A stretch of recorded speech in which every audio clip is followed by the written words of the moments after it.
So you've met a guy that you like and you want to make him miss you. You're in luck because that's what I'll be talking about. If you're new to this channel, hi, my name is Linda and I offer one-on-one coaching, email consulting. So if you're looking to upgrade your love life, see details in the bio. So let's talk about some techniques that you can use to make a man interested in you. The first thing that you need to do is to form an emotional bond with this man. And what's the easiest way? The easiest way to do that is by talking. So you've met this guy, you like him, and you're interested in him, and you're still getting to know each other. The easiest way to do this is by actual talking. A simple technique is set aside some time, maybe within the day, especially at the end of the day, to carve out your time with him, for you to talk about your day, just to get to know him. And this is a way of easing yourself into his life slowly and gently without being forceful. And with time, you will train this man to start to respond to you in a certain way. So you'll start to find that maybe within the day, he'll start texting you little memes or chatting you up a little bit. I would suggest that it's better for you to actually spend some time with him on the phone, especially at the end of a long day. And I know this is counterintuitive from what you hear about most of these dating coaches telling you, but sometimes it's in the way that you do it. You don't have to tell him that I'll call you at 5:30. You just simply call him and check up on him, find out how he's doing. Slowly by slowly, he will start to get used to you, and you will find with some time in his mind, anytime something interesting happens in his day, he will check up on you, he will text you, he will reach out. So forming that emotional connection is really, really important if you want to start to make this man feel like you're an important part of your life. The next thing you need to do is create space. I know the way as women how we love to relate. We really relate by bonding and spending so much time together. But when it comes to seduction and the game of attraction, you need to be able to create that emotional bond, then take a step back. This allows a man to miss you, and men usually fall in love with women when you're not around them a lot. So it gives him space to just fantasize about you, to keep daydreaming about you, to think more about you, and just to, in his mind, start to bring up pieces of the time you spend together. And slowly by slowly, he starts to get infatuated with you. So create space. That space is important. And the biggest mistake I see many women doing is being passive when it comes to love. I'm not talking about you being overly aggressive, but just using your feminine wiles to be able to get whatever it is that you want to get from a particular guy. So create that space after you've established an emotional connection with this guy. And I'm telling you, he will be coming to you in a much stronger way than you expect. The third thing is have a life of your own. Have a healthy life. Whether it's your job, whether it's your workout, whether it's your self-care routine, have a full and healthy life that you're living. That way you're not looking for a man to come and fill up any part of you, because most of the times what happens, you find women, they'll stop their life just because there's a new guy who's interested in them. So anytime they want this man to fill them up because they are bored, they don't have things going on in their lives. So even if you're working a 9-to-5 job, have something interesting and fun that you're doing outside the job, just to keep you interesting and to just, make yourself alluring. Because a woman who has a full life in and out of work is very, very interesting. Now, the fourth thing that you can do is learn the art of flirting.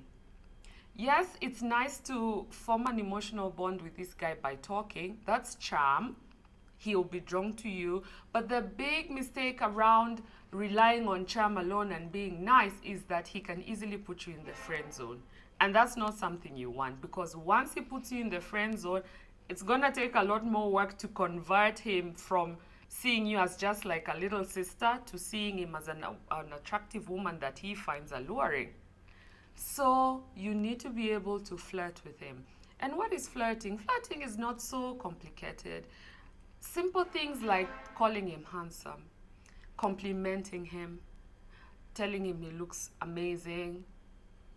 You know, it's really just adding that extra spice into your day-to-day conversation. So words like handsome, baby, I miss you, you know, I can't wait to see you again. Don't be shy. And I see this happening so much with some of my friends. They meet a guy and I ask them, when was the last time you called this guy handsome? They'll be like, what? How can I call him handsome? Small compliments like that is what makes a man start to look at you differently from how he looks at any other babe who's just a workmate or a colleague. So flirt more.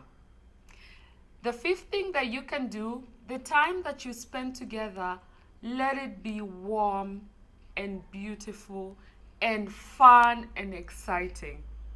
So you see sometimes one thing that I see many women doing is, fine, there's this guy who's calm and he wants to spend time with her. So maybe you might find that maybe he comes like, 20-30 minutes late to the date, which is a big no-no. But instead of enjoying that time that you have together, you will find that she's already so angry, she's complaining, she's nagging. Of course, she's right. But what I would instead do, if I was to meet a guy from 7 to maybe 9, of course, if he comes at 7:30, I would definitely not be sitting there. But if he comes at 7:15, instead of complaining and asking him so many questions and just making the whole energy negative, keep your timing from 7 to 9. He's come at 7:15, still leave at 9. The thing is, he will know that he's done something wrong and you've not spoiled the date. It's still exciting, it's still fun, but you've been able to show him what the natural consequence of him showing up late to your date is. The sixth thing that you can do to make this man miss you is not to always be available. I know when, especially in the honeymoon phase, when you're getting to know a guy, it's so easy to always be available. Anytime he texts you, you're quick to respond. Anytime he asks you out, I think honestly, after the second date, you should start to slow things down just a little bit. I mean, okay, so if you've established a routine, maybe you meet every weekend, maybe after the second date, just skip that one.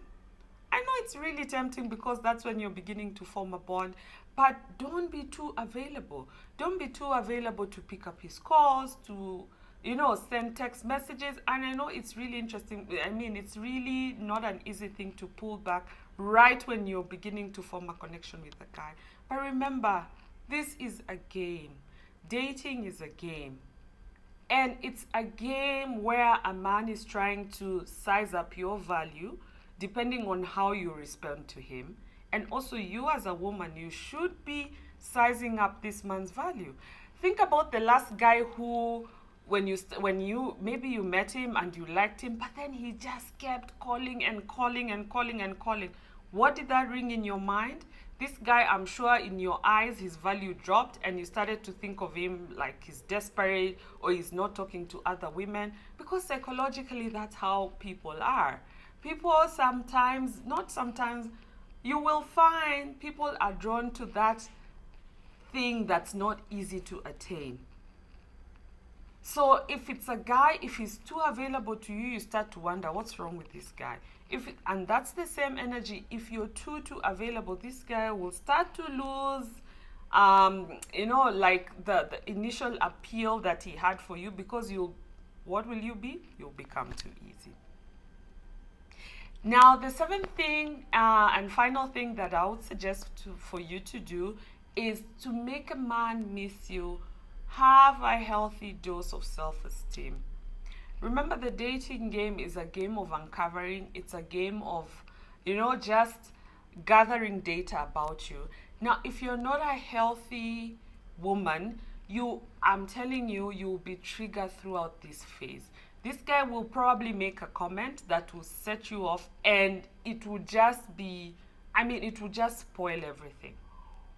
So having a healthy dose of self-esteem is what will allow you to even say things like no. If maybe he suggests a place and you don't think that's worth your time, it's easy for you to say no. I've seen babes who accept dates that they would never accept just because a guy has shown interest. How do you know if this guy is testing you? How do you know what he's trying to check out with you? So when you have a healthy sense of self-esteem, you'll be willing to walk away. You'll be able to say no. You'll be able to tell him wait. You'll be able to say not now. And there's nothing as attractive as a woman who has her own set of standards, because I can tell you this, so many women fail. I see so many women fail when it comes to dating and keeping a man interested just because of their insecurities. Now, the last and final thing that I would suggest is, if you want a man to miss you, you need to be the total package in his eyes. And you cannot force being a total package in your man's eyes. You need to be true to yourself. Don't conform. Don't change to what he says. You know, men are interesting. Men are really, really interesting. They will tell you they don't like a babe with short hair. Okay? Then the next thing, he goes and after you find him dating a babe with short hair. So you're listening to him because he says he doesn't like short hair, but maybe you wanted to get a haircut. You keep your hair long for him. That's the biggest turn-off. You should be confident in yourself and what vibe you give, and know how to package yourself based on who you truly are. Don't conform to some of these standards. Don't. Guys will say one thing, then go and do another thing. It's the same way they say they don't like a chick who's too fast, yet you'll find him at night or at some point when he gets cash, he goes and spends it on a babe who looks nothing like you look. So don't listen. Instead of listening to what he's saying, observe what he responds to. And I'm telling you, if you're a babe who really just, she's confident in who she is, and she really does not do that from a place of being negative or being bitchy, this man, you will stand out from the rest of the pack. So yeah, so with those tips, I'd love to know which one of those would you give a shot. Yeah, so thank you and see you soon.